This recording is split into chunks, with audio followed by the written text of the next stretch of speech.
أدوات الاستفهام أو أسلوب الاستفهام. أول درس أساليب وتراكيب، تالتة ابتدائي الترم التاني.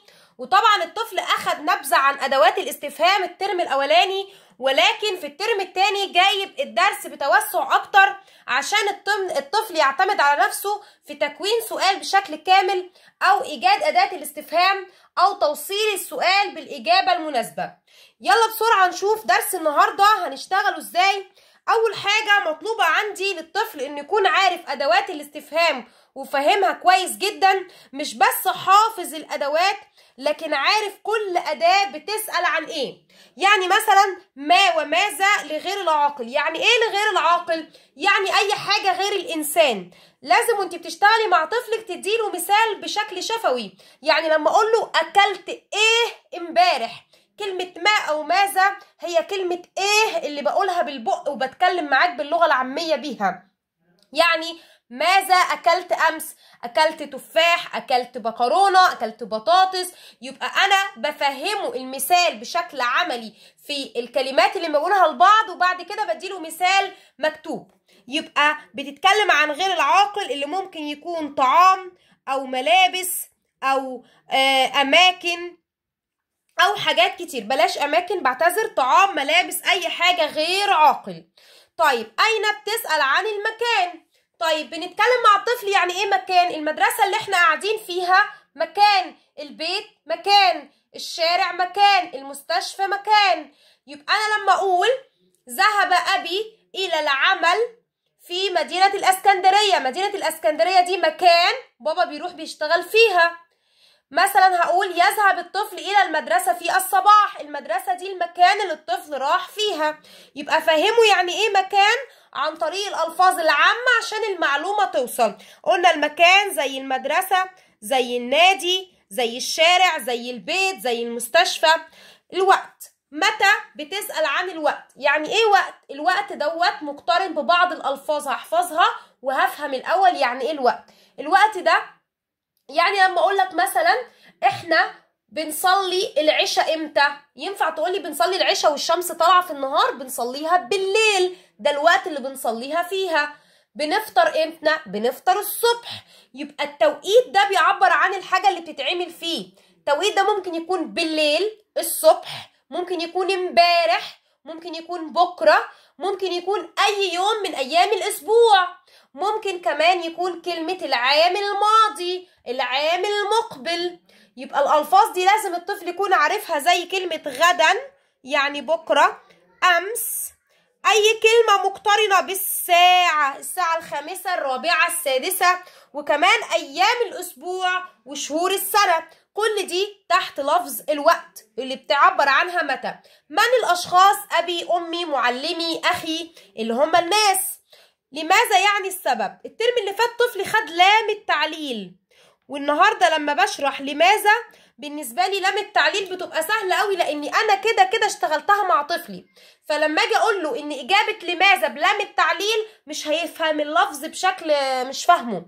وكمان عندي حاجه مهمه قوي، اني انا لما بتكلم معاه بقول له كلمه عشان، لكن عشان دي ما بتتكتبش عشان، بتتكتب بلام التعليل. مثال بسرعه يا ميس، لما اقول لك مثلا انت ما جيتش امبارح الدرس ليه؟ فتقول لي عشان كنت تعبان. عشان دي هي لام التعليل. زي ما اقولها لك بالعربي ايه؟ لماذا لم تأتي الى الدرس امس؟ لاني كنت مريض. بتتقال بالطريقه دي.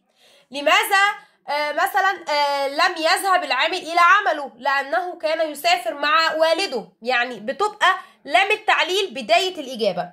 كم بالعدد، وده السؤال اللي كان متوقع الترم اللي فات. وكم بتسأل عن العدد، ودايما كان يقول لك كم طالب في الفصل؟ 30 طالب. فدايما وجود رقم في الإجابة بتبقى مؤشر إن أداة الاستفهام هي كم. ولكن دايما بقول لطفلي ركز في مضمون السؤال وافهم هو عايز إيه عشان تتأكد صح من الأداة اللي أنت هتحطها. كيف بتسأل عن الوسيلة، وعندي طبعا المقولة الأشهر كيف حالك، اللي بتسأل عن الشخص عامل ايه، اللي احنا بنقولها بالعامية عامل ايه. فبيبقى عندي كيف حالك وكمان الوسيلة. طب يعني ايه يا ميس الوسيلة؟ زي ما اقول مثلا انت بتكتب الواجب بايه؟ بالقلم يا ميس. هي دي. ايه الوسيله اللي انت بتستخدمها في كتابه الواجب؟ هل بتكتب الواجب بالسكينه؟ لا طبعا بالقلم. يبقى انا بسال عن الوسيله، يعني الحاجه اللي بستخدمها. كيف ستسافر الى الاسكندريه؟ بالسياره، بالقطار. يبقى كيف سالتني عن ايه؟ عن الوسيله اللي هستخدمها اثناء السفر بتاعي، عن الاداه اللي هستخدمها وانا بكتب الواجب. يبقى كيف عندي بتستخدم في حاجتين، الوسيله زي الامثله اللي لسه قايلينها، والاكسبريشن على بعضه بالانجليزي، يعني التعبير الكامل بمعنى كيف حالك. هل النفي او الاثبات بمعنى انها بتخير الشخص ما بين حاجه وهو ليه الاجابه بالعلامه المميزه للاداء هي نعم او لا. لما الاقي نعم او لا في الاجابه يبقى انا بعرف حضرتك انك كنت بتسالني وبتخيرني بين حاجتين، يبقى اداه الاستفهام بتاعتك هل.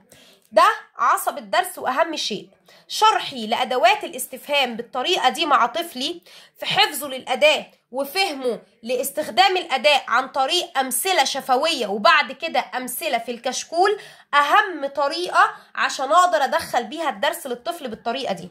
بعد شرح ادوات الاستفهام تعالوا بينا نتعرف على اشكال الاسئله اللي هيجيلي بيها الدرس ده. طب انا هيجيلي الدرس بايه؟ بالاشكال زي دي. ضع اداه استفهام مناسبه، بيجيب السؤال بالاجابه واعتمادي على الاجابه هي اللي هتديني الطريقه في اختيار الاداه المناسبه. تذهب الى المدرسه لاتعلم، لام التعليل لسه قايلين عليها، تبقى الاجابه ايه؟ لماذا؟ انت يا احمد انا في النادي. النادي ده ايه؟ النادي ده وقت؟ لا. طب النادي ده انسان شخص؟ لا. النادي ده مكان. يبقى هسأل بأداة الاستفهام اللي بتسأل عن المكان. الإجابة هي مفتاح اللي هيخليني استغل وافهم أداة الاستفهام المطلوبة. 3 ساعات ده رقم. بص كده اقرأ السؤال بعد ما تحط الأداة عشان تتأكد ان انت صح. كم من الوقت سأنتظر؟ 3 ساعات تقريبا. فعلا كده السؤال بالإجابة متناسقين مع بعض. يبقى أنا كده اخترت إجابة أداة